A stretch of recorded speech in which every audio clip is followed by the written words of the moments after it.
அன்பு சகோதர சகோதரிகளே, சிறுவர் வாலிபர் பெரியவர்களே, உங்கள் ஆண்டவர் இயேசு உங்களை ரொம்ப நேசிக்கிறார். இயேசு கிறிஸ்து உங்களுக்கு விடுதலை கொடுக்க, உங்களுக்கு சந்தோஷத்தை சமாதானத்தை கொடுக்க இயேசு வருகிறார். வருத்தப்பட்டு பார சுமக்கல எல்லாரும் இணையத்தில் வாருங்கள் என்று ஆண்டவர் இயேசு அழைக்கிறார். இன்னைக்கு அநேக குடும்பங்களில வருத்தம், பாரம், கவலை, கண்ணீர், துன்பம், துயரங்கள், கஷ்டங்கள், வேதனைகள், சொல்ல முடியாத வேதனைகள்லாம் இன்னைக்கு நிறைய குடும்பங்கள் இருக்கு. அநேக குடும்பத்துல பார்த்தா பிரச்சனை, பிள்ளைங்க மூலமா, கணவர் மூலமா சண்டை, வருமானம் இல்ல, கசப்பு, வெறுப்பு, வியாதி, ஏன் இந்த பூமியில வாழறேன் அப்படின்னு கூட நினைக்கிற அளவுக்கு நிறைய பேரோட வாழ்க்கையில கஷ்டம். என் வாழ்க்கை மாறாதா, என் குடும்பம் நல்லா இருக்காதா, என் பிள்ளைகளுக்கு ஒரு நல்ல காரியம் நடக்காதா என்று நீங்க சோர்ந்து போயிருக்கலாம். இன்றைக்கு இந்த வாழ்க்கையில குடும்பத்துல இதுவரை நடக்காத நல்ல காரியங்கள், ஆசீர்வாதமான காரியங்கள் உங்க வாழ்க்கையில உங்க குடும்பத்துல நிச்சயமா நடக்கும். என்னிடத்தில் வருகிறவனை நான் புறமே தள்ளுவதில்லை ஆண்டு சொல்லுகிறார். நாங்க வாழ்க்கையில எவ்வளவு கஷ்டப்பட்டோம், எல்லாரும் தள்ளுனாங்க. ஆனா ஏசப்பா மட்டும் எங்களை தள்ளவே இல்லை, ஏசப்பா மட்டும் எங்களை புறக்கணிக்கவே இல்லை. அதனால்தான் நாங்க உங்களுக்கு ஏசப்பா எங்க வாழ்க்கை செய்த நன்மைய உங்களுக்கு சொல்ல வந்திருக்கோம். இந்த உலகம் உங்களை புறக்கணிச்சிருக்கா? சொந்த பந்தம் எல்லாம் புறக்கணிச்சிருக்காங்களா?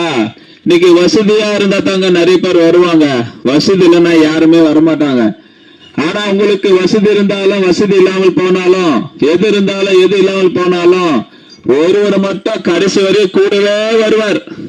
கைவிடாத சாமி, ரொம்ப நல்ல சாமி, ரொம்ப அன்பான சாமி, உங்களுக்காக எனக்காக ஊரே கொடுத்த சாமிமா இயேசு சாமி.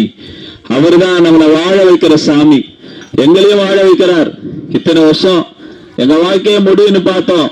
ஆனா முடிய வேண்டிய எங்க வாழ்க்கையை ஆரம்பித்தவர் இயேசு, ஆசீர்வதித்தவர் இயேசு, எங்க கண்ணீர் கஷ்டம் எல்லாம் துடைத்தவர் இயேசு, எங்க வியாதியிலிருந்து எங்க கஷ்டத்தை விடுதலை கொடுத்தவர் இயேசு, எங்களை வாழ வைக்கிற இயேசு உங்களை வாழ வைப்பார். உங்க குடும்பங்களை வாழ வைப்பார். உங்க கஷ்டத்தெல்லாம் மாற்றுவார். உங்க தோல்விகளை ஜெயமாய் மாற்றுவார். உங்க வாழ்க்கையில் இருக்கிற எல்லா வேதனை துன்பம் எல்லாம் மாற்றுவார். கரத்தில் இருக்கிறீங்களா? கஷ்டத்தில் இருக்கிறீங்களா? ஏதோ இருந்தாலும் ஏசப்பா சொல்றாரு, குதிரை இத்தனால் ஆயத்தமாக்கப்படும், ஜெயமோ கத்தரால் வரும். உங்க வாழ்க்கையில் இயேசு ஜெயத்தை தருவார். உங்க வாழ்க்கையில் இருக்கிற பிரச்சனைகளை மாற்றுவார். நிச்சயமா முடிவுண்டு, உன் நம்பிக்கை வீண் போகாது நான் சொல்லுகிறார். நிச்சயமா முடிவுண்டு, உங்க நம்பிக்கை வீண் போகாது. இது வேற, நீங்க எது மேலாம் நம்பிக்கை வச்சிருந்தீங்களோ ஏசப்பா மேல நம்பிக்கை வைங்க. இந்த இயேசு கிறிஸ்து நிச்சயமா உங்க வாழ்க்கை மாற்றி உங்களை ஆசைவித்து உங்க வாழ்க்கையில் இருக்கிற கஷ்ட நஷ்டத்தை எல்லாம் மாற்றி ஆண்டவர் நிச்சயமா நடத்துவார். ஏன் நாங்க கிராமமா சொல்றோம், எங்களை வாழ வைத்த இயேசு உங்களே வாழ வைப்பார். நாங்க பெற்ற நன்மைகளை நாங்க சாட்சியா சொல்லும் போது நிச்சயமா உங்க வாழ்க்கையில அநேக நீங்க வேதனையில் இருக்கலாம். எங்க போறது வழி இல்லையே, வாழக்கூடிய வழி இல்லைன்னு சொல்லி சோர்ந்து போயிருக்கலாம். இன்னைக்கு இயேசு உங்க வாழ்க்கையில வழியா இருக்கிறார். இந்த வழியில நீங்க நடந்தீங்கன்னா நிச்சயமா ஆசுகமா இருப்பீங்க. வீட்டின் பாதையில ஜீவன் உண்டு, அந்த பாதையில மரணம் இல்லை. ஆகினால் இயேசுவின் வழியில நடந்த மரணம் கிடையாது, துக்கம் கிடையாது, துயரம் கிடையாது, கஷ்டம் கிடையாது, கண்ணீர் கிடையாது, எப்பவுமே சந்தோஷம் தான். இயேசு சாமி சொல்றாரு, உங்க துக்கம் சந்தோஷமாய் மாறும்.